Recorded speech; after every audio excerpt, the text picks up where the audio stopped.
2024 and the showdown in New Hampshire. Polls close in less than an hour for the presidential primary. Tonight, Nikki Haley says she will keep fighting even if former President Donald Trump beats her in the Granite State.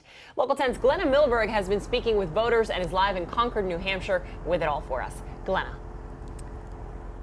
Engagement level so high, Nicole. New Hampshire voters really do take very seriously their responsibility as the first in the state to vote in a primary for presidential election. And we met today a lot of undeclared voters, those no party voters who are expected to decide this race.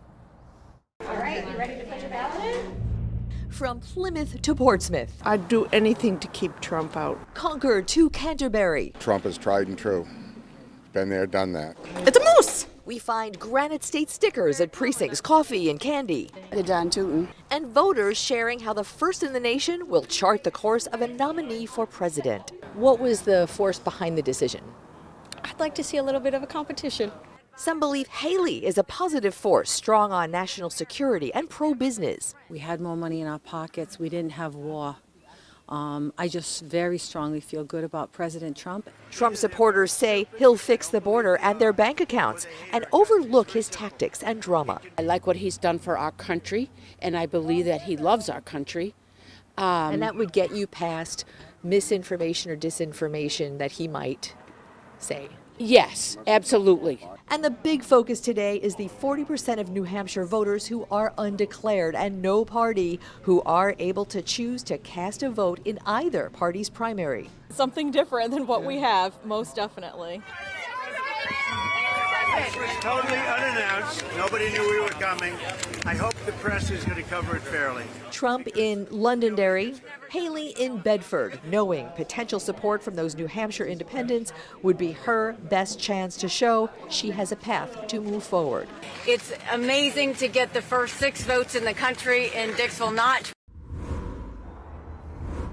So that midnight vote way early this morning in Dixville Notch, that's a kind of a traditional thing they do. That's the only place where they're tallied right away. There are only 5 or 6 people generally. All 6 of those votes went to Nikki Haley.